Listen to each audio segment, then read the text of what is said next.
Step inside my cottage door and meet the $1 baby from the 5 and 10-cent store. All right, hold it again.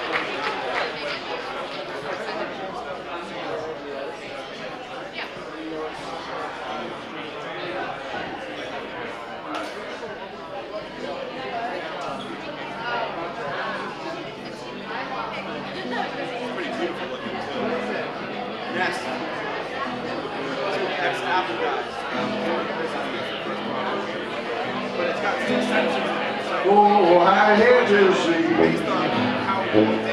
the sun go down. I hate to see that even the sun go down. Don't complain, she don't let the sun.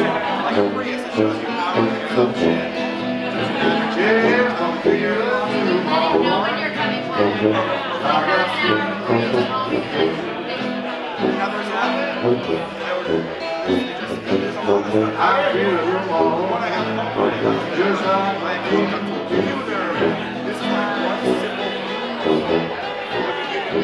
I'm gonna pack my friends, then make my get away. St. Louis woman, it's your time already. Put my gal around by your hand from Billy, what's for that cloud and all that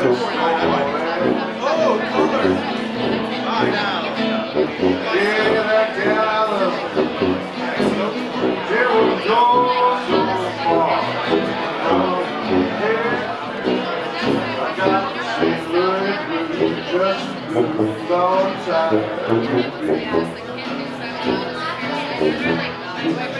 Yeah, the gal got a heart like a rocket ship.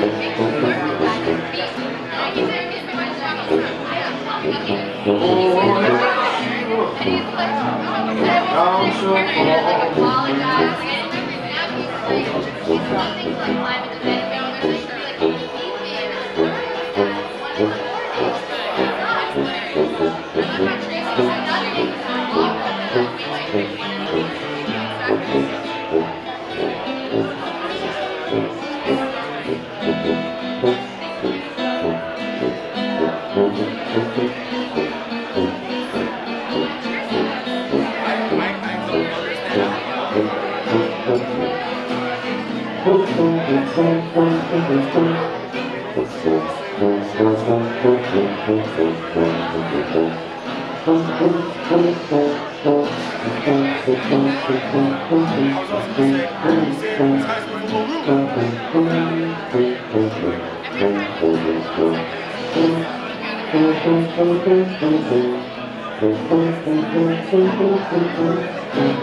I got to see the just all the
maybe you're wrong.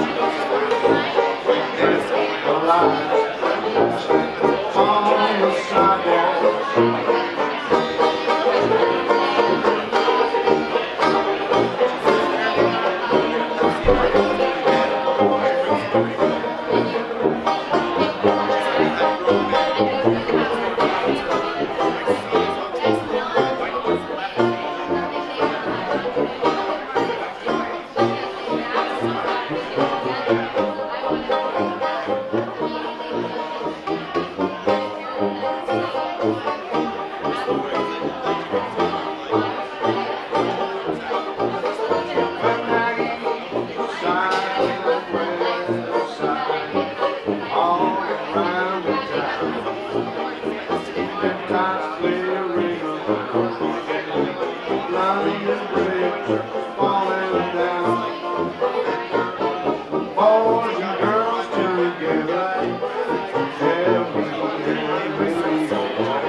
Happy in my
We're going to start in just a moment here, so if you can grab a seat, grab a drink, order your food.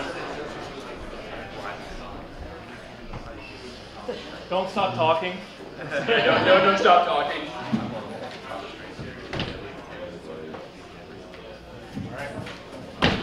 Stop talking.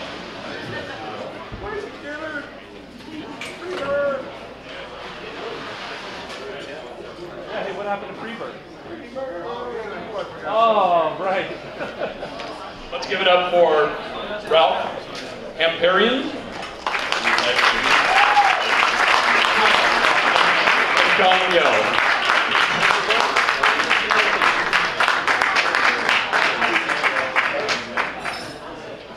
So we're getting set up here. I might as well say something.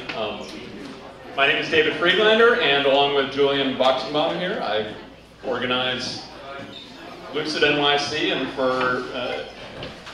for whom is this your first visit to Lucid NYC? Please show your hands. All right, we've got a number of virgins in the room and many soiled Lucidites here. So if you're not aware of what Lucid is, let me edify you.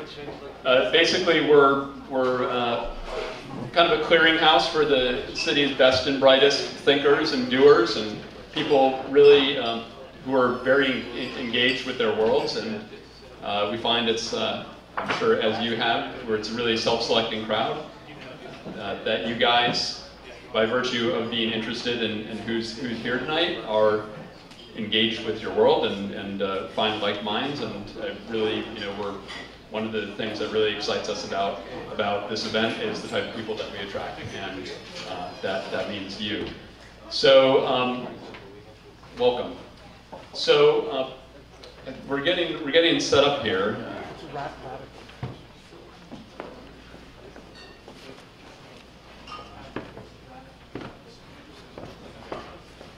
I think we're setting up the wrong presentation right now, so just give us 1 second here. All right, so our first presenters are James Spindler and Evan Schechterman, pardon me, from Radical Media. And you've probably seen Radical Media's work many a time. One of the more recognizable pieces is Arcade Fire, the Wilderness Downtown. And they've done the mission, a program around mission Juno, is that which tracks NASA's mission to Jupiter.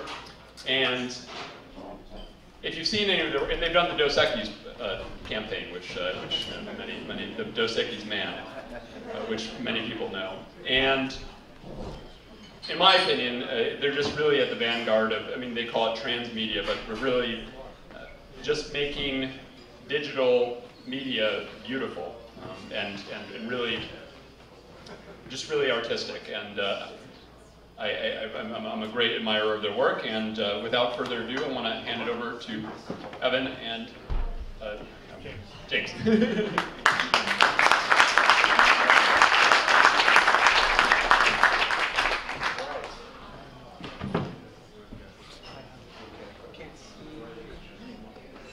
Evan Scheckman, pale-faced, pear-shaped CTO of Radical Media. Party, rock and roll. Right. And I'm James Spencer, the Chief Creative Officer of Radical Media. I'll take the tuba mic. Yeah, you will. Okay. And we're going to share 2 projects that are connected by crowdsourcing, and we're going to share the power and the potential of crowdsourcing. Yeah. Hold the mics closer. You got it. Let's see what we have. I forget where we are. All right, cool. So this is the Johnny Cash project. This is, you know, all right. The rock and roll crowd.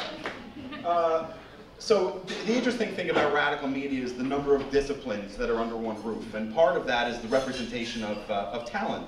It's really groundbreaking visionary director, this guy Chris Milk, who did Arcade Fire's Wilderness Downtown and came up with the idea for what we put together for the Johnny Cash project. He did Rome, amongst other standard music video projects. He had an interesting year.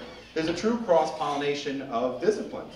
And so here we have a traditional music, typically a traditional music video director who's asked to come up with an interesting project to celebrate the life of Johnny Cash. If anyone remember Johnny Cash's last traditional music video, it was moody, it was dark, it's hard to top. And so we were commissioned by Rick Rubin and the estate to come up with a project to really let fans almost kind of leave flowers at the grave, so to speak, for Johnny Cash. So the process was relatively straightforward in that Chris Milk put together a 3.5, 4-minute music video, found footage, stock footage, estate footage, black and white, textured footage, and we put together this video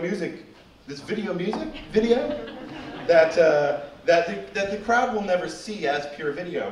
The magic number was we took every 8th frame from this music video and created a flipbook of 1,370 consecutive stills that would have made up the music video. And then we loaded them into a system built by our Radical Media dev and design team, headed by James and myself, to put together a true example, a complete example of crowdsourcing, right? So the Wikipedia definition of crowdsourcing, of course, is that you know, a collective group of people who don't know each other coming together to solve a singular problem. And in this case, it was an interpretation of this music video. Let's switch spots like a dance. Yeah, microphones. So, do we have internet here? Yeah, there's Wi-Fi. It's a series of 2. You're on. A big part of this project, too, was reinventing the music video. How do you take something that's running a passive one-way experience and turn it into a collaborative experience? And that's a theme that permeates a lot of the digital work that we do, is the fact that, definitely preaching to the choir in a room like this, that we've really changed from a culture of mostly media consumers to everyone almost being a media producer. And so how do you create a project? We missing Flash? That old thing? Free download. There we go. So how do you create experiences that really keep people engaged and make them part of the experience? So let's let this sucker load up. So there's a Google Chrome spot that I think we'll even show that was made after the popularity of the site, which is, it's always great to have a TV commercial for your website. Too bad we're not selling anything. So here's the general idea. You came into the site and you went right to contribute. Now the algorithm that we use for which frames from the video we served out to people over time, that algorithm changed over time. Because when you first came to the site, there were almost no submissions. So not going to do this much justice. I'm going to choose frame 278. And we load it into a drawing tool. You know, we're relatively platform agnostic as a company, but in this particular case, Flash, a vector-based tool, was the right tool for the right job, and you'll see places where we really prove that. And so I'm going to try to draw. So you can, the brushes that we put in here are actually from texture from the music video, and just for the sake of time, I'm going to... And so you can change brush size, right? And then like a good animation tool, you can toggle it on and off. I'm not going to do this much justice, but I don't want to hog up time. We have more interesting things to talk about. So you can do as many brush strokes or as few brush strokes as you see fit, and when you're all done, you submit it to the system. And we want to know a little bit about you, predominantly where you are in the world, and you can choose from a few different categories. It's abstract, it's pointillism, it's realistic, it's what. So then we put this all into a community management tool. Because the wonderful thing about crowdsourcing and user-generated content is that it usually has a fairly high phallus factor. Even though people love Johnny Cash, you still get the occasional rejected frame. So this goes into a community management tool we built. We qualify the frames. You know, the estate said no drug references, no satanic references, no sexual references, you know, keep it clean. And also keep it relative to the frame that you selected. And then a few times a day, depending on how many submissions we get that are approved, the servers go through and remake this many versions of the music video. I'm going to go to the highest rated frames. What you're about to see is probably from, I don't know, 2 to 4 hours ago. From 5 o'clock, I think we run a script, a cron script. And we recompile a version of the music video. The bandwidth here is, here we go. I'll stop it in a second. There ain't no great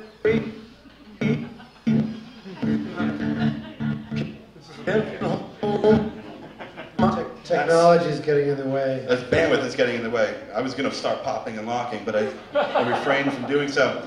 So if you look down below, these stalactites, they represent multiple submissions for a single place and time. And as you mouse over them, you get a thumbnail of where they are in the world. But the great thing about Flash for this particular job is, and I'm going to select this frame. Come on, bandwidth. Okay, so yeah, I'll go to the previous frame here. So we know what this person's name is. We know where they are in the world. They consider it abstract. We know that they're probably unemployed because they spent 45 minutes, 22 seconds, and only 150 brush strokes. But here, it's not the most elaborate frame. We store all the brush strokes as binary data. So we can actually redraw all the brush strokes. And the thing about this that's great is we can load in much larger brushes and re-render this frame at HD, poster size, billboard size. We can wrap a bus in it if we needed to. There'd be no reason to do just that. And then you can go and, of course, share your frame through all the normal social means. And on top of that, let's see what else was there in the project. We made an embedded player. So if you had your frame and you wanted to put it in your blog, we allow people to redraw it right then and there. We should also note that when you see the number of submissions, see how many submissions there are, when this launched, there was all these black holes in the video because we didn't have the submissions. It was very unclear whether the whole thing would actually work. And it's been kind of amazing. I think it's in over 180 countries. 180 countries and territories, even in Kazakhstan. Great success. And, you know, I gotta say, we did kind of underestimate the creativity of the crowd, and it was kind of proof that people can come together and actually create something from their own little dark corners of the globe. So this was one successful and tangible, entertaining example of crowdsourcing, which is our very loose tie-in to the more academic and very deep. So here's the Chrome spot. Even though it had nothing to do with Google, in fact, it uses Flash. But who's counting? We'll take free TV time any day. I felt really sad when he died, and it'd be really nice to contribute something to his memory. I know we only have 15 minutes, so you'll have to visit thejohnnycashproject.com. There you can see the documentary, you can see the crowdsourcing across streams. So it seems that I'm going to talk about a completely different project, very different in tone, but what links this to Johnny Cash is that it's a very different use of crowdsourcing. Some of you may have heard of this project. You have 8 minutes. What's that? You have 8 minutes. I have 8 minutes. I'll talk really fast. This is actually a much longer presentation that I've reduced, but 1920-21 stands for 19 cities with a population of 20 million in the 21st century. It's the brainchild of someone named Richard Saul Wurman. Maybe some of you have heard of him. He coined the term information architect. He's also the founder of the TED conference. And in the 60s, while he was at Yale, he did a book called Cities, about cities, form, and scale. And he came to a really simple realization that no two cities collect data the same way. So some people say that mass urbanization is the defining trend of the 21st century, that by 2050, 2/3 of the world will live in a city. So at Radical, we were tasked with giving voice and vision to this initiative, which was really a 5-year academic study. And we were asked to kind of bring it to life in some really interesting ways. You gotta do it at like cocaine speed. Okay, okay. So understanding precedes action. Basically what it is we want to develop a tool that allows cities to be compared on an equal basis. So it's a partnership between Radical Media, Richard Saul Wurman, and Esri, which is the largest GIS company in the world. GIS stands for Geographic Information Software, and it's fast becoming an important way of looking at data. Super fast, super fast. Okay, so the whole notion of what is a city, where does it begin and end? Some people consider from Boston to Washington to be a single megalopolis. You can't measure a city unless you can define where its edge is. So this is an example of Tokyo. Tokyo can be as small as 8.6 million or as big as 42.6 million people. That's a widely divergent number. These are some images from MDA Federal that show concrete density. Some people use concrete density to measure the size of a city. So this is over the past 22 years, some quick images of how New York City has developed. And I'm doing this to make a point, which you'll see in the next slide, which is New York City can be measured by its political boundaries, by its transportation boundaries, by the MSA boundaries. Those are the 23 counties that if there was an emergency, the mayor would have to inform. Concrete density, which I showed you earlier, and some people measure a city by city lights. So that's a compilation that really shows you how widely divergent the definition of a city is. But how powerful would it be to come up with a single measure so that we could look at doctor-patient ratio, or average commute time, or air quality? And that's what 1920-21 endeavors to do. So we worked with a team of GIS and graphic designers. This is a map of New York that basically overlays population density and education levels. You can see that sharp line in the middle of Central Park. There's a big hill there. Sometimes topographical areas affect education levels. You can look at that pocket in the lower right, the lower east side. Education does not roll uphill, according to this, this study.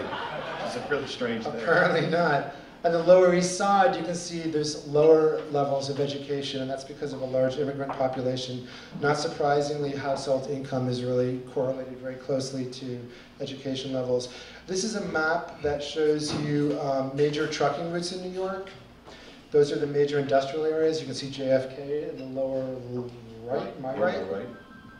And this overlays elemental air carbon, so it shows you that by those choke points, by the trucking routes, that air quality is not very good. And then if we overlay where people live, you kind of can come to the conclusion that there's a correlation between the two. So the idea is to do this kind of mapping worldwide. I'm only showing you New York because we're in New York, but if you could come up with equal apple-to-apple comparison, that would be a really powerful thing. So what do we do with all this data once we have it? How do we get people engaged with it? And that really became the task of Evan and I and our team. So this is a short trailer that we cut together that's the basis for hopefully a television series. And this is a project that we've been working on for 3 years. We're not there yet. We've identified some interesting partners, but this is all the data that we would collect from this universal means of comparison would be expressed in a really interesting, entertaining way. You did it. I hope. So 50 here it minutes. is.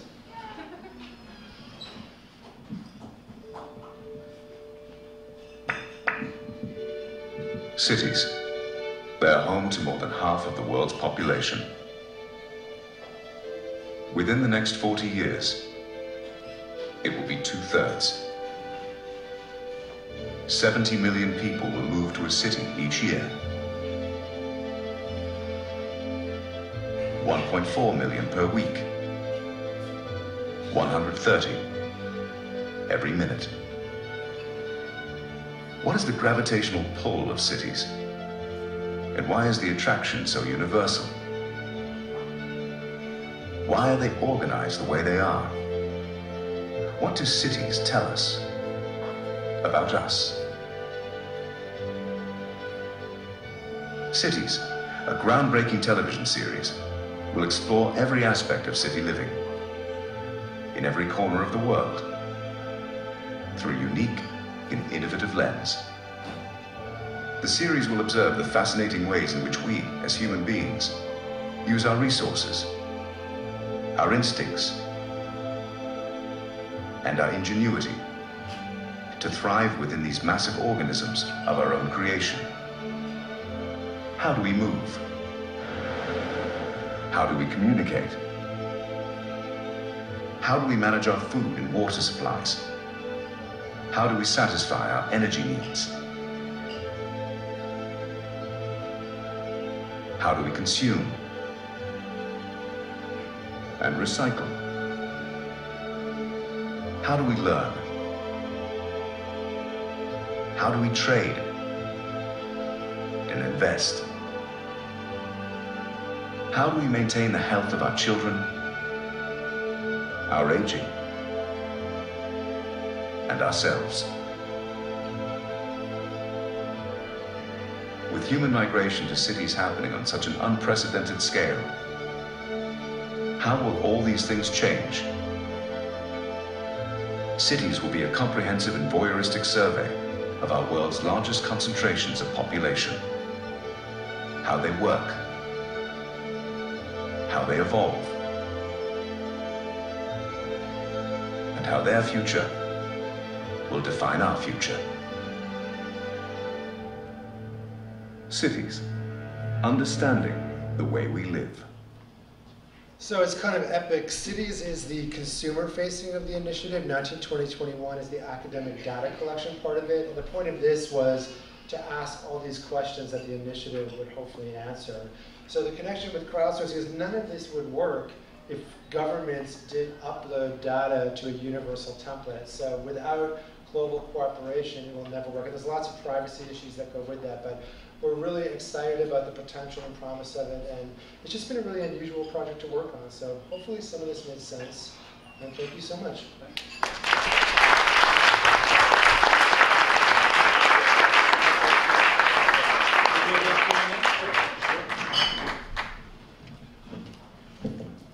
I was going to bring my name to land. Well, we have one. You're lucky.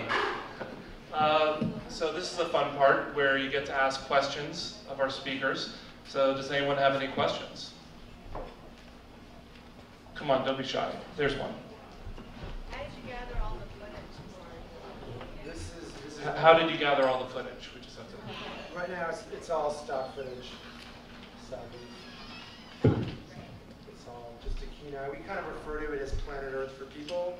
So we had a very clear vision of what we wanted it to look like, but... Or city porn. Yeah. There's actually a couple of series on cities that are pretty interesting. There's one called Human Planet.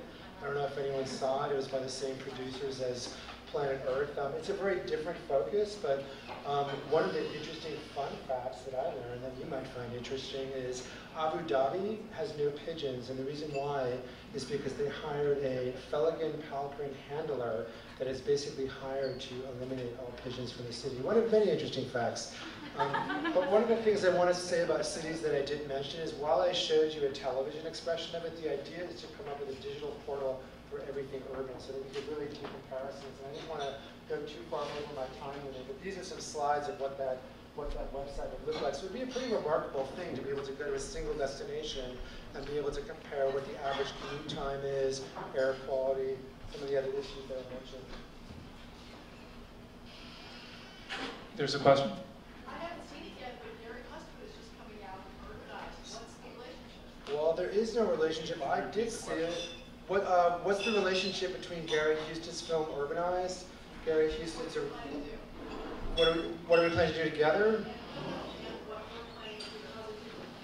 I think they're totally different, but there's obviously a keen interest in urban development and what's happening. I think he interviewed architects and urban planners all over the world and just basically took a kind of objective look at what makes different cities tick. This is really based on data. We like to say that data is the story. So what we want to do is we want to come up with a template that allows local governments to upload data, but that it can be evaluated equally. Right now, there's the US Census, there's the Japanese Census, but they're collected in very different ways. So what Gary's done is do a very creative documentary that kind of gives you a look at what some of the most pressing issues in various cities are. What we're doing is coming up with a utility that allows people to compare that data, and then we as a media company take that data and find interesting expressions of it. So it could be apps, it could be a website, it could be a television series. Does that answer your question a little bit? He's done kind of a slice in time, and we're doing something that has a much longer lifespan, we hope. One more question? Right here. There we go. So how do you incentivize governments to look at data? I think the power of being able to understand the world is a pretty good. How are we incentivizing governments to upload data is the question. And I think the promise of like true understanding is a really good incentive. There's lots of privacy issues. It's relatively complex. But we live in an increasingly global world with trade and everything else. It was interesting when we presented this presentation, we got some interest from a very big courier company, and it was fascinating to hear the data they capture of what's being shipped where and in what volume. So I think there's lots of examples about how people can start. We want people to start. People already are looking at the world in a much more collapsed form, and this is a tool that hopefully helps consolidate that thinking. So the incentive is just greater understanding. That's why it starts off understanding precedes action. We don't prescribe what the solutions are. We just want to provide a utility that will hopefully inspire better thinking. You know, the other way that we came around to not incentivize governments to collect data is the partnership with Esri. When they started to see people that are non-GIS people, you know, media people, visualizing it and doing comparison in a really fresh way, we started to influence the way that their clients are governments and countries.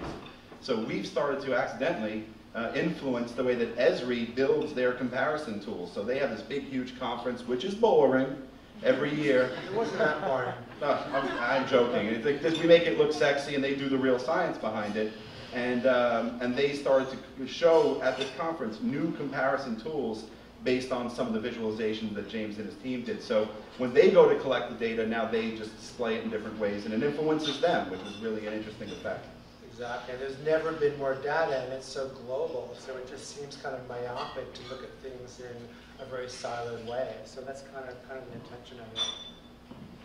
Well, thank you very much. That was terrific. Thank you so much for having us. So, if you haven't been here before, if you're not familiar with Lucid, our speakers will stick around so that you can speak with them after the event. There's a whole social agenda or social event after the speakers, after the presentation, and that's really the objective here, is to get you all to speak with them and to speak with each other, and this is just the primer. So our next presenter, actually presenters, we are fortunate, we're doubly blessed to have them, is a husband and wife team that it's very hard to pigeonhole. They are extremely creative. They work in many fields, in advertising and branding and arts. They founded the Worcester Collective, which basically brought street art to the fore and basically gave it a platform to become recognized as real art, which is now currently recognized as. They're also heavily involved with I-Beam, and I think Marc is the chair of I-Beam, which is the best way. It's a New York-based think tank for the convergence of art and technology, and they are both partners in Bond Strategy and Influence, which deals with branding and marketing in new ways. And tonight's presentation is titled Art versus Advertising, the War for Public Space. So without further ado, Marc and Sara Schiller.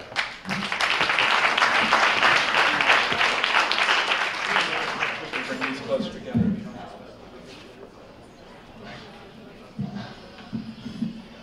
When we started this pursuit, this passion, I guess around 2000.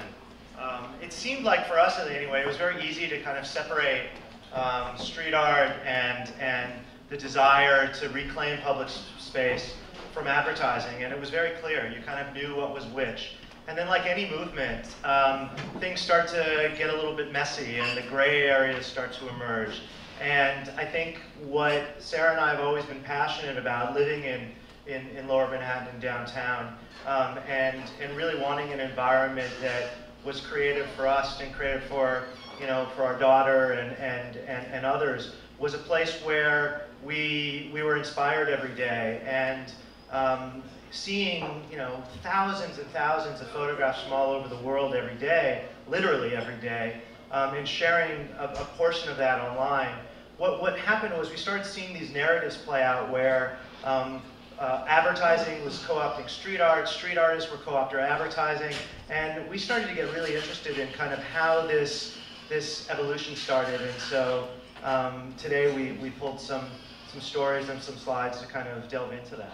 Yeah, we're also fascinated with branding, and what we've seen evolve over time is that the brands who are effectively using mass media or outdoor advertising to grow their brand are oftentimes co-opting the street artist's sensibility or mechanisms, but the street artists themselves are going out and they're becoming brands, whether they intended to or not, by using mass media. So it's this interesting circle that that continues to evolve, and the dialogue continues to go.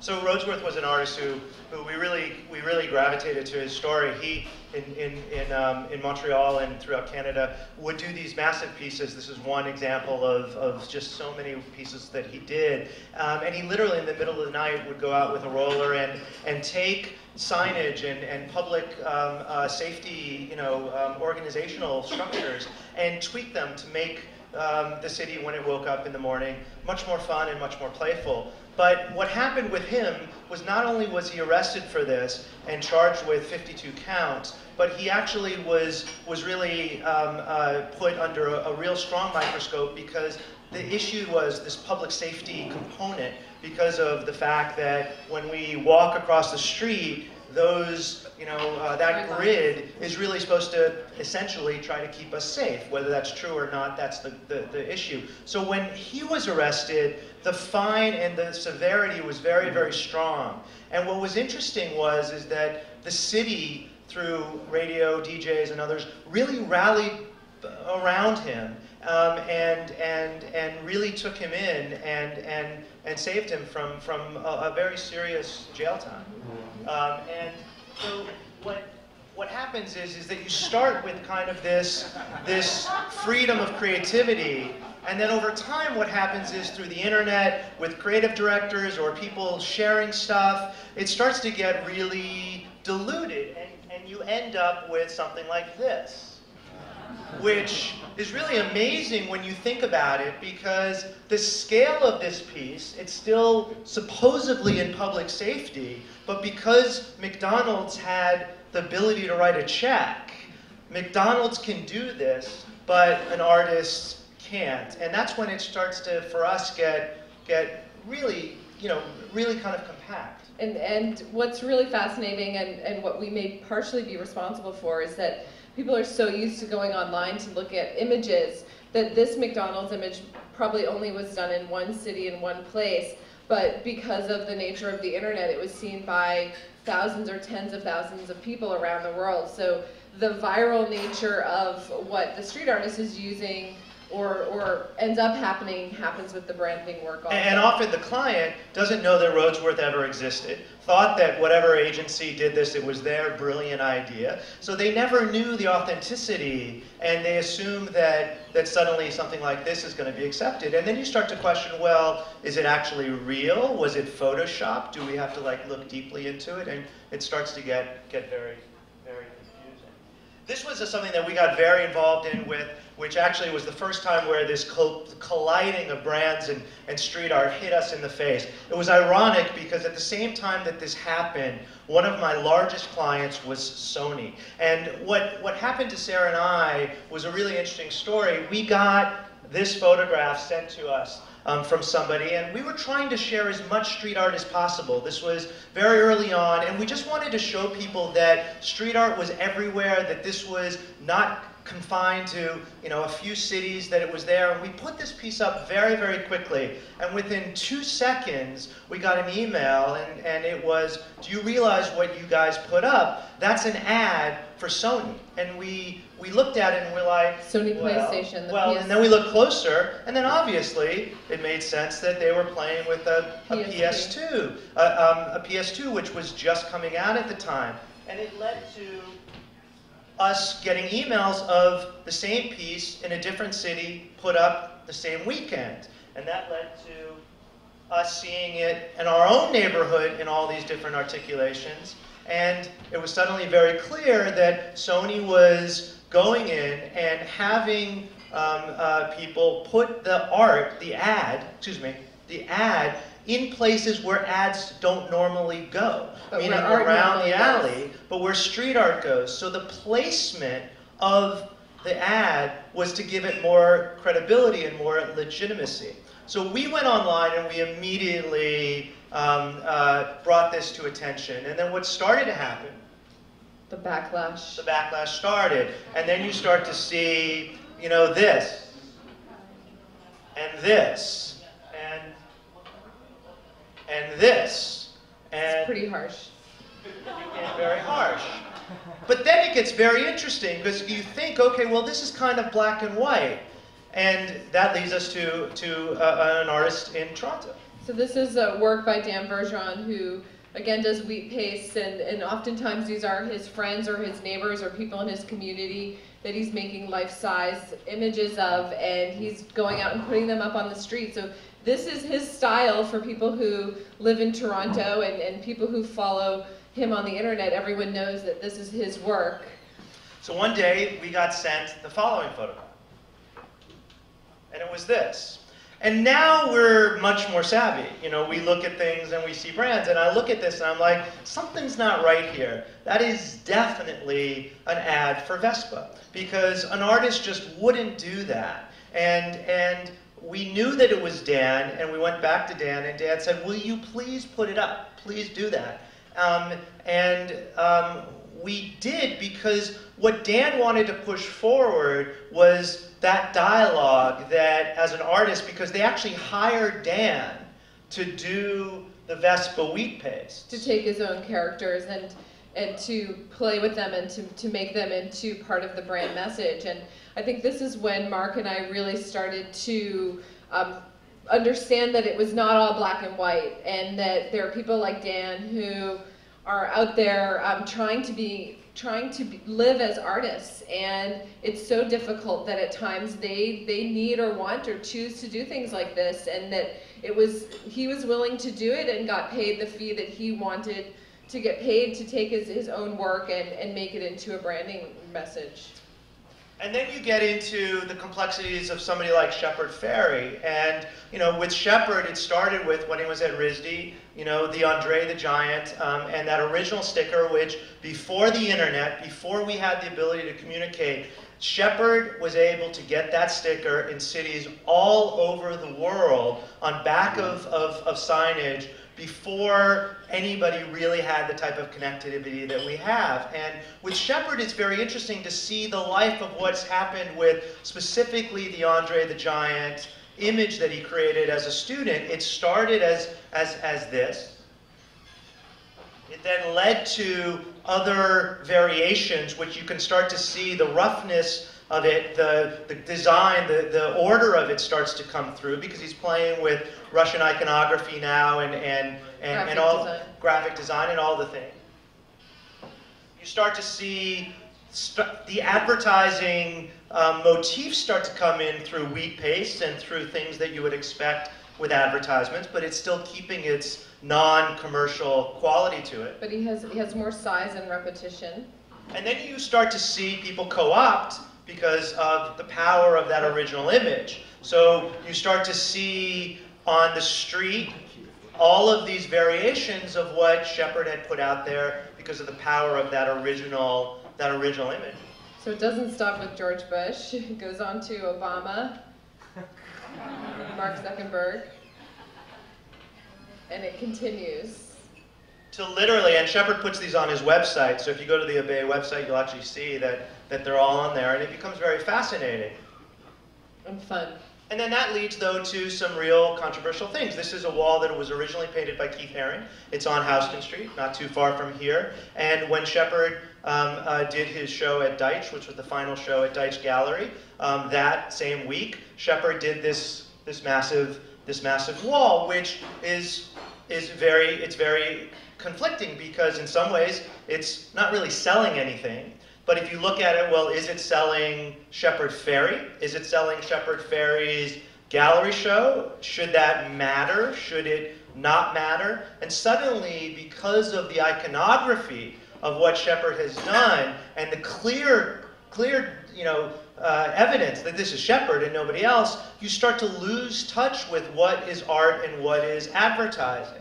And we're very close friends with Shepard, so for us it's not a judgment. We see both sides and we try to balance both sides, but it becomes very, very complicated in some ways. Well, and there's another layer that this exact piece was for sale inside the show for tens of thousands of dollars. So you could go and buy it, or you could see it for yourself for free on the street. And then you see pieces like this that Shepard does, and now you start to say, well, it's clearly Shepard, but is it beautifying the neighborhood, or is it advertising? Really, what is it doing? And I think that dialogue is what Sara and I are really fascinated by, because I don't know, I mean, you'll have very strong opinions on both sides, but is there really an answer? Is there an answer that should be justified? And I think that question is really what interests us. And then the obviously people know that his clothing line has expanded using the same imagery and iconography into mainstream urban outfitter type locations. We've actually met people and said, oh, you must love street art, you're wearing a Shepard Fairey shirt, and they didn't even know that it was him. It was a t-shirt that they thought that was really cool, urban outfitter. And then it leads to, ultimately, a full reverse cycle of a commentary on the whole thing. Then you have artists like JR, which is he's one of the purest artists that we've met. Wins the TED Prize, but really convinces them that there's not going to be a banner ad on anything that he does. He's really very purist, and we know him very well, and he is definitely not interested in any of the blurring the lines, and he really is very motivated. But even somebody like him loses complete control, because this was a situation that Sara pointed out one day when she was watching TV. Yeah, so we'll scroll through. We just have a couple images of his work just to remind everyone, or if you haven't seen it, he does gigantic size portraits of people that he goes out and puts up on the streets. So this image, 90% of the people that see this image, this is the Tate Modern, which was very large. It didn't last very long because he works with very thin paper, but 90% of the people see it as a gun because of the prejudiceness of the image, and very few people see that that's a camera in the first look. And so JR is really working from a very specific point of view. Can you have pieces like this? So wait. Yeah, okay. So this is the piece where I was watching TV one day and a Volkswagen ad comes on and the ad's playing and I was paying somewhat attention and I'm like, that's a JR piece. Went and dug up the video of the ad online, and when we paused on that, we started to realize that something's off. Something was wrong. That's not, he works with a very specific millimeter, 28 millimeters, something's not right. That can't be his piece. And we knew that he would really never work with Volkswagen. So we were able to find the image. If you go back one more, Mark. This is JR's piece, and you can see the gas station or the parking lot. There's signs of the name of the parking lot on the building in front. What they've done is they actually digitally erased all of the other brands that were on the building and digitally erased JR's piece and put in a piece that matched their ad campaign, which was a bunch of people high-fiving and waving at each other. So it looked like a piece of street art, but it was actually completely in line with their brand. And then what really gets interesting for us is when the two start to really collide. So this is Princess Hijab in Europe, in Paris, and this is a very specific action in the subways. And Sarah, I think you've been communicating with them. Yeah, he goes in, he chooses the biggest, largest subway stations in Paris because he wants to use the same media that the big brands are using. He wants the same number of impressions and people to see it, but he wants to take it back and get a message across, in particular around the French or the political dialogue that was happening around wearing the headscarf. And he also says that he's taking these images of like these perfect bodies and completely taking away the power that they have by putting the headscarf on. So we only have 1 minute.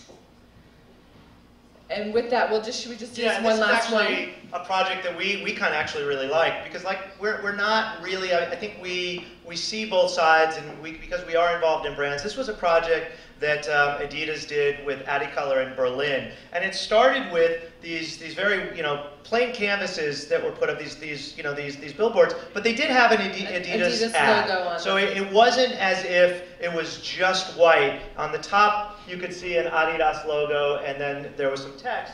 And like any piece of blank canvas on the street, over time it gets tagged, it gets mucked up, it gets written on top of. So these are just photographs of what happened.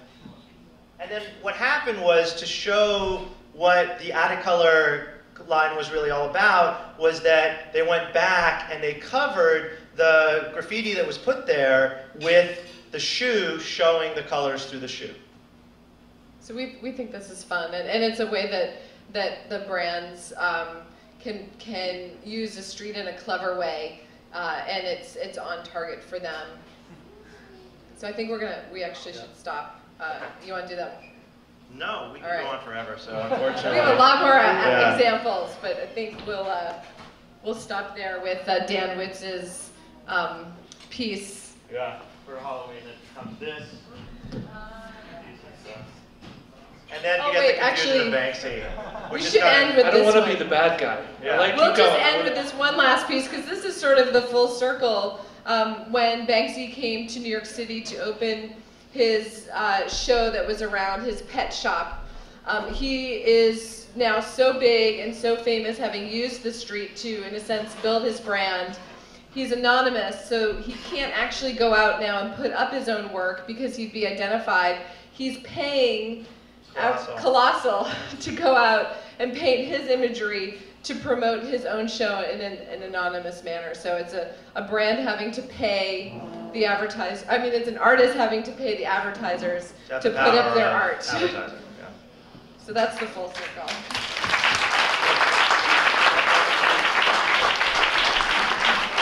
So once again, we have a fantastic presentation that we have to cut because of time. But again, they're going to stick around after. Thank you for clarifying how to pronounce Adidas. Is that right? Because I've always wondered if it's Adidas or. And also, it's a really fascinating dilemma that I think a lot of professions are dealing with. You have writers, musicians. If you look back in history, I think a lot of creative people are struggling with the same kind of conundrum that visual artists are dealing with right now. So very, very challenging. Questions?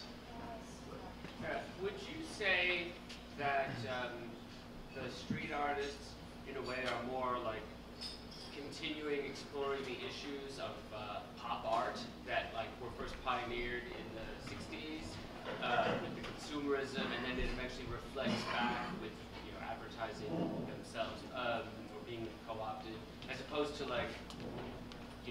the subway graffiti artists of the 70s, like Stay High, people like that. Would you say it's more of a pop art thing that happens to be found on the street? So a couple things that we've learned over the years, and because access is literally you going out and doing something, and the only issue is whether you're willing to risk being arrested, you can go out and do whatever you want. So there isn't any one theme that you could say, well, street artists have this one motivation, except the ones that we've found have kind of been layered throughout, whether it's intentional or not. There's absolutely the need the passion to reclaim public space, to take back some of that space that has been sold to advertisers at a scale that is just overwhelming in our cities and our neighborhoods. So the one thing about this idea of reclaiming public space is pretty universal, although not complete. And the other one is for most of the artists, it's really about beautifying neglected and energizing and reactivating dormant space. So you will see a lot of the most beautiful work in abandoned buildings, and it re-energizes that space that's neglected. And those have been kind of the two key themes that we've seen throughout most of the artists that we've met over the years. There's a question. Ask real quickly about photoreal's work. How did Vespa respond to that campaign? In particular, how do large advertising companies respond to these kind of small interventions that artists do in terms of their kind of bottom line? I think they're caught by surprise. I don't think Sony had any idea what was going to happen when we were the first to expose this and to make it an issue and to be unrelenting. I think they felt that it was going to be something that they would do, get out of, and it would just be another campaign. I think the challenge is with a lot of agencies, the authenticity gets left somewhere in the mix. So the client never really knows where the genesis came from, and I think they do get this boomerang often, and they're like, we had no idea. I mean, I've had it happen with work that I. Companies are working towards a PlayStation PSP campaign, like in particular Vespa. Do you think that Vespa was hoping for a campaign that was on the level of the PSP? Sure.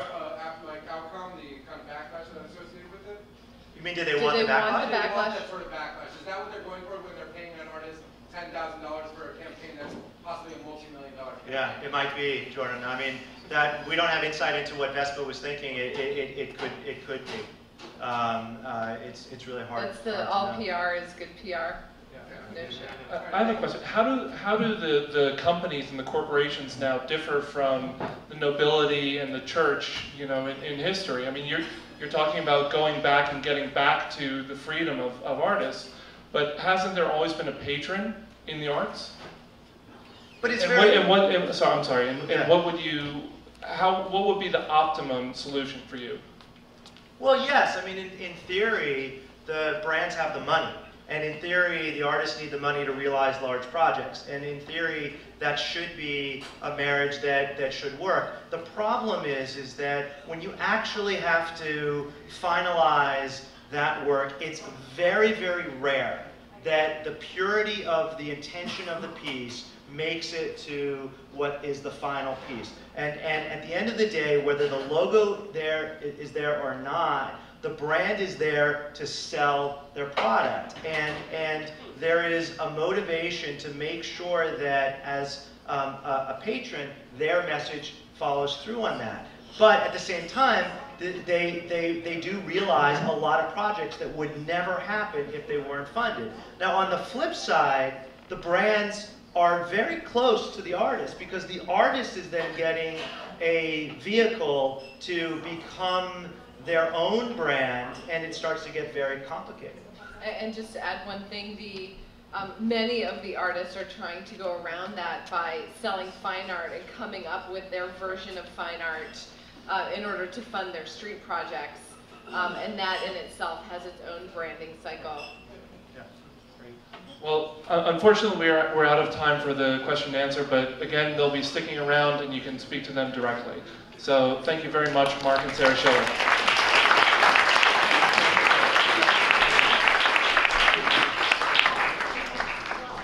So, Pete, why don't you gather the troops and come on up? So, we're going to try something now. Actually, this is a good time if you want to get drinks or something to eat. It's a good time to do it. But we're going to try something now that we haven't done before. We have a panel discussion. How many of you would you say, are very familiar with Occupy Wall Street and what's happening? Okay, how many of you would say that you've heard of it and that you read about it like the headlines in the paper? How many of you have never heard about Occupy Wall Street? And don't be shy. Okay, so this is a good opportunity to learn a little bit more about it, because we've assembled a panel of speakers who are heavily involved. They're key activists in this movement. And if you don't know about it, you really should. Because it's an exercise in democracy, it's an exercise in individualism, and it's something that is essential to all of us sitting here in all of our rights, and whether you agree with them or not. And we as Lucid are not here to advocate for one side or another, but rather just to give a platform for the individuals who are participating to speak to you directly without the filter of media in front of them. So we have found an ambassador among our Lucid community in Pete Gallo, who has been participating, and he has graciously been researching for us what this is about, and he's managed to gather some really key speakers. So, Pete, are you ready? Absolutely. Here you go. How's it going, everybody? So, it would seem like not everyone has been following since day one, so what I'm going to do here is basically put together a quick chronology and what is about the occupation. Let's see, so there's lots I could talk about, everything from hipster cop, who I'm sure you've heard of, to the censorship on Twitter, but I'm really going to focus on an objective view of the timeline, and then specifically New York. Unless I mention otherwise, I'm just talking about the occupation here in Zuccotti Park at Wall Street. I'm going to start with a little quote. It is, "Capitalists, if you think that you can play footsies with these people, you are wrong. They will come for you and drag you into the streets and kill you." It's Glenn Beck, a visionary journalist. And I would like to respond to that with, "Oh yeah, well, that's just like your opinion, man." So, there's a lot that's been said about the occupation as a bunch of unemployed folks who have no clear focus. Luckily for us, there have been a couple polls that went around that really kind of break up who this is. So in a poll of 200 protesters, 52% have participated in movements before, 98% support civil disobedience, 31% support violence, 15% are unemployed, and 65% say that the government should guarantee healthcare, college, and secure retirement.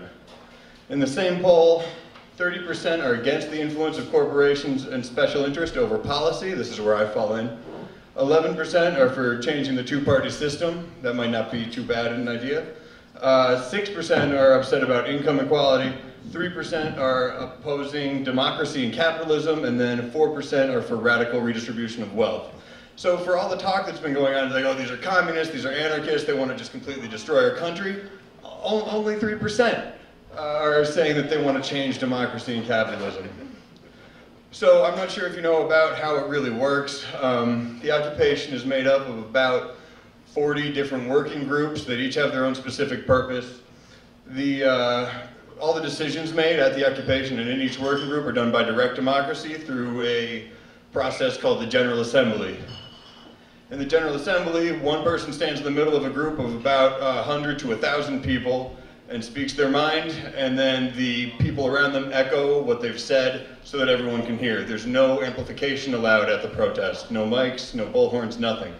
So then from that point, if someone has asked a question or posed a new idea for the occupation, people will show by hand symbols whether or not they agree or disagree. This is I see Ethan in the front here knows, this is how you say that you agree with what's been said.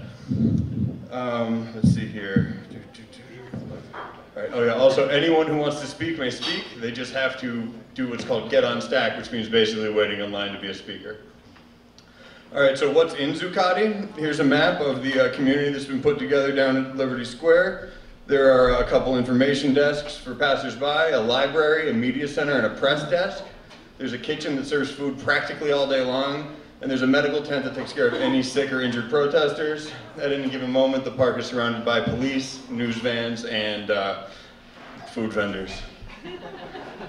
So now let's just get into the chronology, and we'll go through this really quick so we can get to what really matters to the panel of people who have been occupying day in and day out for the past 40 days. By the way, this is the 40th day of the occupation is today. So, yeah, it's pretty amazing, right? All right, so July 13th, Adbusters, which is a Canadian anti-consumerist magazine, announced that they would like to have a peaceful occupation of Wall Street. And then on August 2nd, the meetings started happening for planning the occupation, actually right here in Tompkins Square Park, which is not even a block away.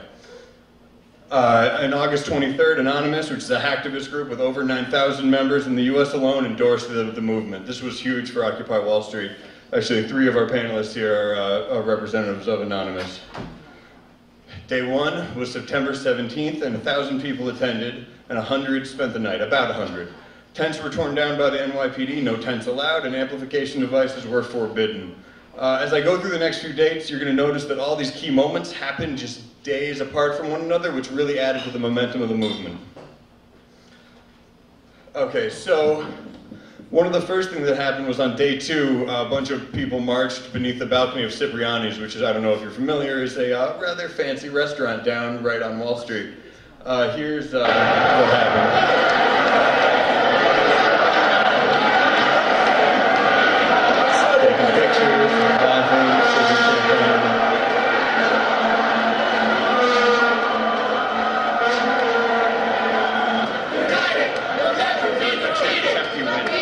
This hit the internet, and as you can imagine, people started to think, maybe there's something to this. I mean, if you ask me, this looks like something out of the French Revolution. So then, just days later, the state of Georgia decided to murder Troy Davis, and that caused the occupation to fuse with a march of over 2,000 protesters who all wound up down on the financial district storming the barricades at Wall Street. It was right around this time that New York Times, Guardian started to cover OWS, which is Occupy Wall Street, and at the same time, Michael Moore and Russell Simmons and other celebrities started to really jump on the cause. Then, just a couple days later, 2 days later, a cop pepper sprayed 4 women who had been detained already. Has anyone seen this video? It's kind of disturbing. I'm just going to warn you. I'm going to play it now. It's just a clip. Watch the right side of the screen. It's pepper spray.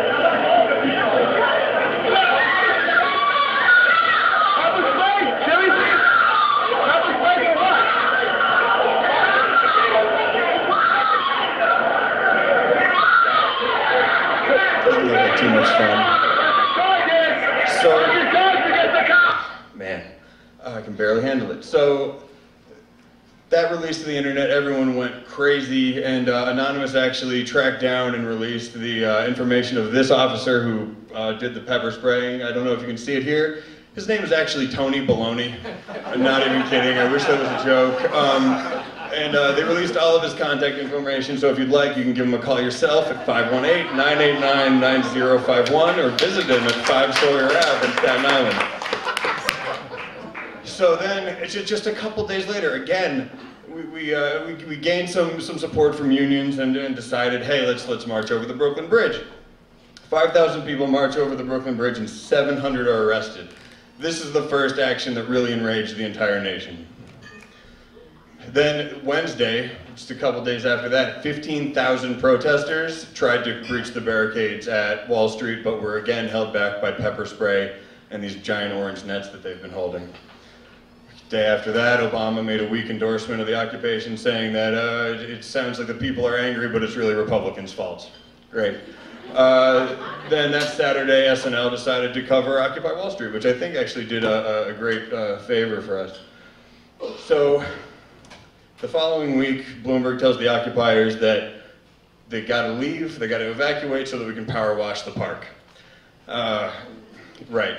So the protesters responded with what was called the Sanitation Committee and started to scrub the park down. Meanwhile, Russell Simmons was actually offering to pay for park cleanup in order to avoid a confrontation. By 7 o'clock the next morning, the park was spotless, and this kind of cleanup actually happens every night now. Every night, the park is swept and mopped.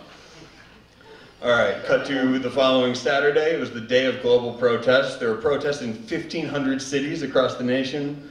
In New York, protesters marched from Zuccotti or Liberty Square all the way up to Times Square and then back down to Washington Square. In Madrid, 500,000 people turned out, so they take this a little bit more seriously than we do. And in Rome, 300,000, but they were not quite as peaceful. They burned plenty of cars, smashed windows of banks, etc., etc.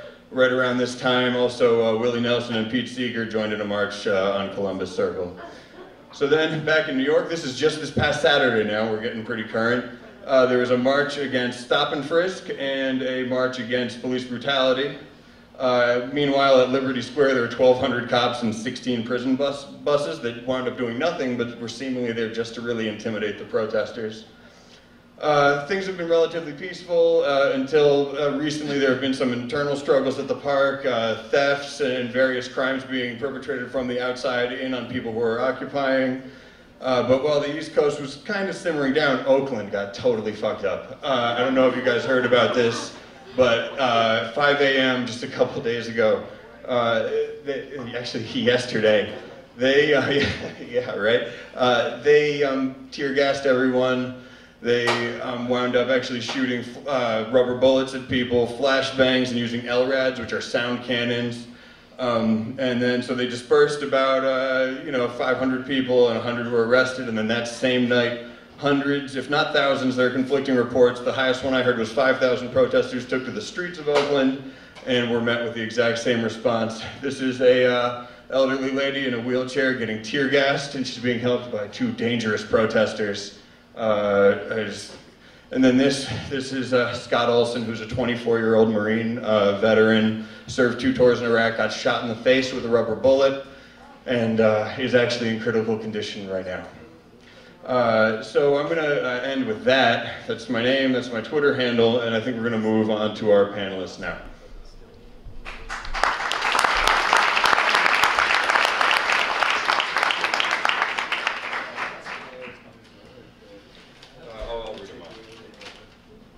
All right. So first I'd like you guys to kind of just take a minute or two each to tell me about yourselves. Why are you occupying? What do you hope to achieve through occupation? And what's the most amazing or poignant or even horrifying thing you've seen since you've been there? You want to start, Justin? Yeah. I was actually hoping he'd start. Okay. Okay, my name is Fetzer Mills. I'll stand up just because it's easier for me to stand up. I'm about to fall asleep. I'm operating on very few hours of sleep for the past week, so if I'm not particularly lucid, please forgive me. I came up here 2 weeks ago yesterday. I'd been watching this since the beginning. I guess I caught the Adbusters call to Occupy Wall Street and was curious if it was going to happen. And so on September 17th, I started watching, and I was going in and checking in on the internet every day, and I was watching it grow, and it was interesting to me, but I had given no thought at all to coming up to New York for it. And then I saw the Tony Baloney pepper spray incident one day, and that really got me mad. I'm a Navy veteran, and anyway, I just don't like seeing people in uniform abuse their power. But being there, every unit's got a few bad apples in it, and I said this is maybe a one-time thing, and the guy's just a screw up, and so then 2 days later, the Brooklyn Bridge March went down, and that was a military tactic they used against them. They used the white shirts to lead the marchers on the bridge, and they had nets waiting for them. Basically, they led them up the blind alley where they're waiting for them, and they were able to trap them. They had them in a pen. It was actually more like a livestock tactic, a Judas goat. They used the white shirts as Judas goats to lead them on the bridge, and then Connor, that was I think I felt like an attempt to intimidate a large number of people. They said, we're going to arrest 700 people. This is going to end it. We show them we mean business. Had the exact opposite effect. I've run into so many people, particularly veterans, who saw that, who said, I saw the Brooklyn Bridge March, that's why I'm here.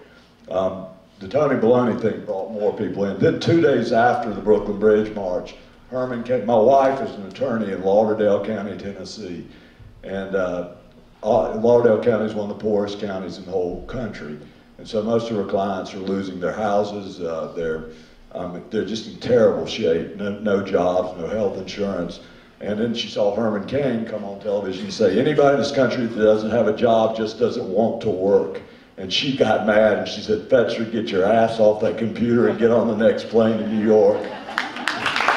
I'm here.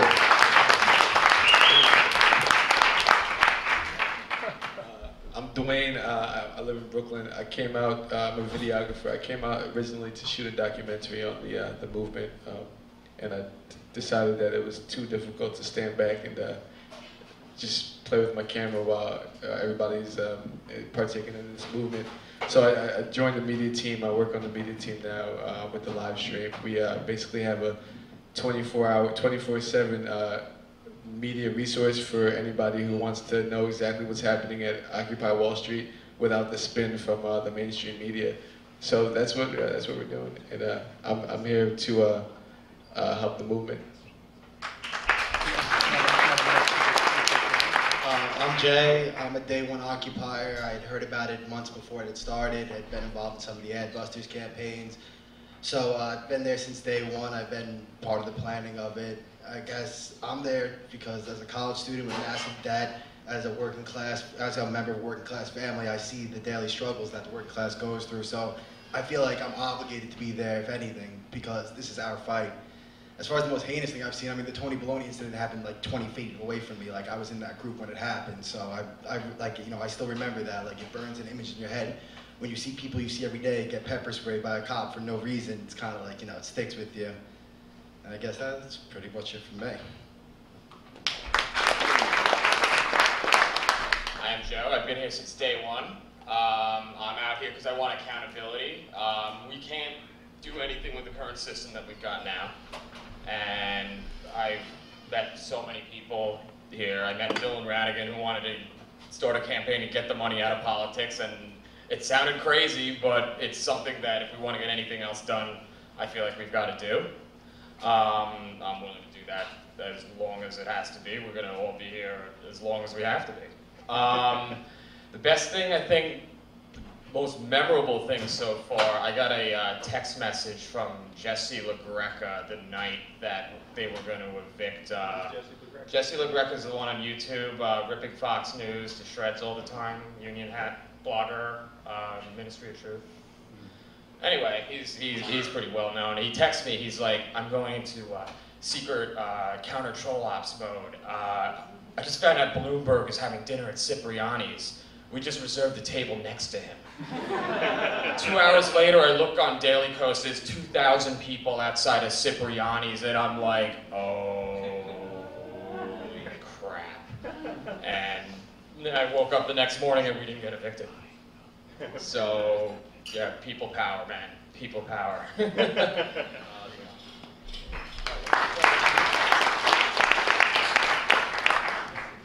I'm Troy.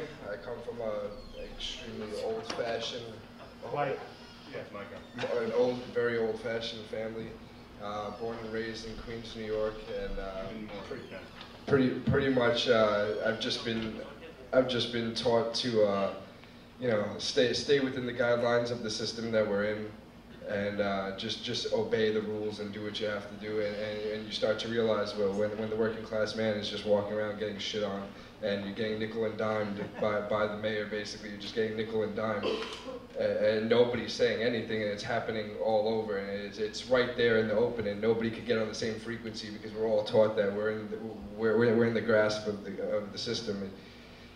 Now's the time to stand up. I've been there since the 17th, and I live in New York, and I'll be there until the last day. And I hope there's not a last day. I hope the rest of the world wakes up. I hope that we all get on the same frequency and realize that if we just respect one another as neighbors, I mean, we can change the system.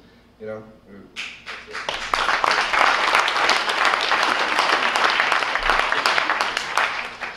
Hi, my name is Justin. I'm probably not going to stand up.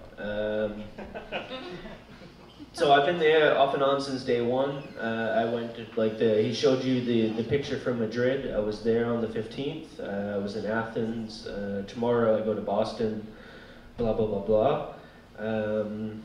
So base point being, I've been there basically since day one, off and on. As to why I came down, it's kind of a complex answer. Basically, I thought the war on terror was over, and then I realized that we're funding a terrorist group that's on our foreign terrorist organization list. We're funding and supporting them because they want to overthrow the Iranian government. And when you look into it, it's exactly the same thing that we did with Al-Qaeda. And I said, you know, we've been working on this stuff, we've been doing all of this, but I thought it was almost done, and we've learned nothing from it. That all said, there's just so many different problems that it's way more than I can probably encompass in like a minute and a half and 2 minutes. But yeah, so I've been here since more or less since day one, off and on, helping people. I've put a lot of money into it. I've put a lot of my waking hours into it, and here I am now. So yeah. So with that, I mean, I've got a whole bunch of questions, but I would actually prefer to take questions from the audience and just see what you guys want to know in regards to the occupation. Any hands? Yeah, I guess I first heard the word occupy right after the bridge incident, and somebody explained to me. I guess the short answer is, How would you respond to the accusations that you're a sort of a left-wing version of the Tea Party? Because a lot of the, you know, quantifiers are the same. Grassroots movement, Wall Street, Main Street, disconnect, supposed to be non-partisan, even though it kind of is. So how would you guys respond to that? So the question is basically how we respond to the question of we're basically a left-wing movement of the Tea Party. Yeah, version of the Tea Party No. on the left. That's true and it's not. I mean, we're just every bit as diverse as the country is. You have the Tea Party out there. You have the disillusioned, the people who have realized that the Tea Party is not the people that they thought they were. You have anarchists, you have socialists, you have just about everybody. So in the same sense that at least the base of the Tea Party is America, you have people that are upset about their government in some form or fashion. So it's true to some degree and then not. I mean, we're not as controlled in one particular fashion. We're not. I mean, let's call spades spades. The Tea Party are neocons. They are the neocons rebranded. I prefer to call them the teocons. And like that's we're not as they're far more organized and far more oriented in one direction than we are. You have Ron Paul's supporters out there. You have socialists. You have anarchists. You have communists. You have everybody out there. So yes, that's kind of true. But then there's also that's kind of only looking at one small subsection of the group. Joe, what did you want to say? There's one difference. The Tea Party's corporately funded, we're not. It's about as simple as that. Yeah, I'd like to speak to this on a cultural thing. I'm a Southerner. In the town we live in, Ripley, Tennessee, most of the white people in that town are Tea Partiers. And there's a huge, huge difference between the Tea Party and us. As you just mentioned, we're a very homogenous group of people. We have political opinions from everywhere. We have people of all ethnicities, all, I mean, this is one of the most diverse groups that I've ever seen come together in anything, around anything, even more so than sports, and which tends to be a very unifying thing. Another thing, we're not armed. The Tea Party is armed to the teeth. We're not violent. That's a major, major thing right there. And like I said, they're just a very homogenous group, and they have been co-opted by one political party. Maybe they've co-opted the political party themselves, because it looks to me like the tail's wagging the dog over there. But the other day we're not going to become co-opted by either one of the political parties. The other day I was working behind the information desk, and a staff member, Dennis Kucinich, came up, and he called me over. I was standing there. I had a coat and tie on. Nobody else did, so I guess that's why he called me over. He calls me over and says, "Congressman Kucinich has written y'all a letter of support." And I looked at it and I handed it to somebody from media. They looked at it and threw it in the trash. They said, "I like Kucinich, but you know, we're not going to let any politicians co-opt us." So you know, they can support us, they can say, but we're not going to put their message out for them. We're not going to associate ourselves with them. Yeah, they're welcome to say they love us, whatever they want to do, but we're not going to work for them. We're not going to put their press releases out for them. We're going to have nothing to do with the Democratic Party, because I feel like the Democratic Party is not that much different from the Republican Party as far as what's happening economically. We're going to move to the next question, if that's all right. This is a question for anybody who wants to answer on the panel. How do you guys connect the dots between what's been unfolding in the Arab world, what's currently unfolding in Europe, and what's happening now? Are there any connections to be made between these dots? Or Absolutely. I mean, what started in Tunisia last year when Mohamed Bouazizi lit himself on fire because he couldn't open up a fruit stand.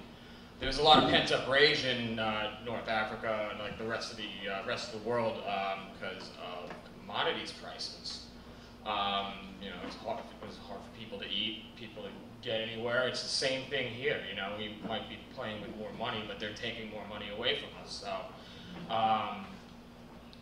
like that set off a chain reaction that went from Tunisia to Egypt, you know, spread to Libya, throughout the Middle East.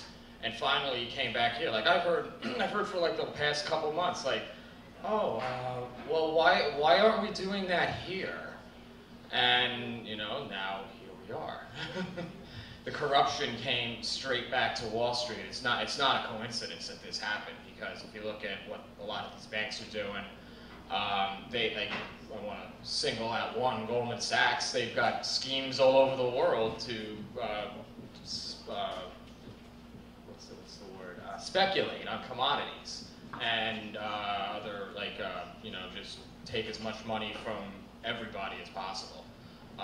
The whole world is connected. We are one big giant living organism, and what's happening on Wall Street is that they are sucking away from all of us.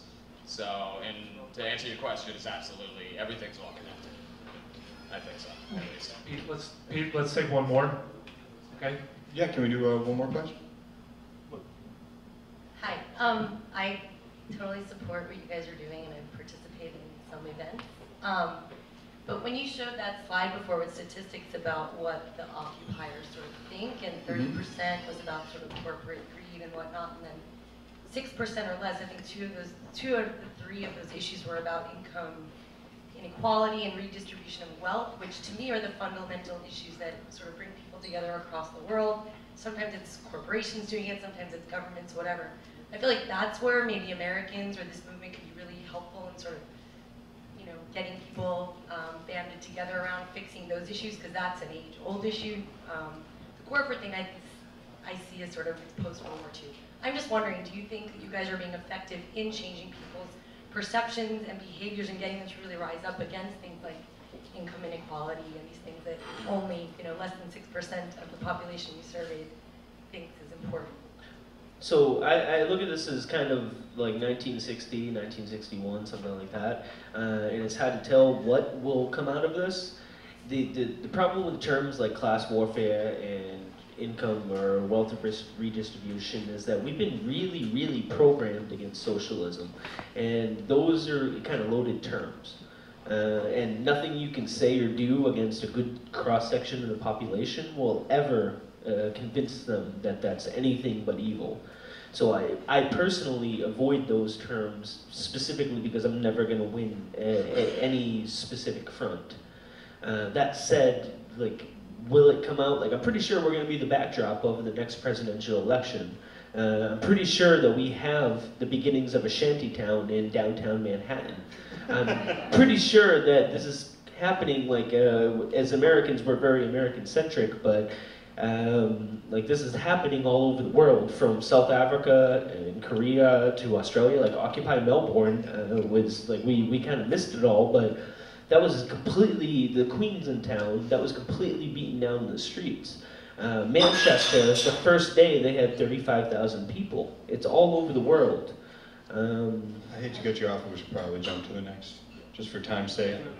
Oh, that's it? Yeah, let's wrap it up. All right, well... Gentlemen, it was fantastic. I'm sorry. No, go ahead. It's unfortunately we are out of time. There's another show coming in which I encourage you all to stick around for. But I'd like to thank the panel for coming here and sharing their time.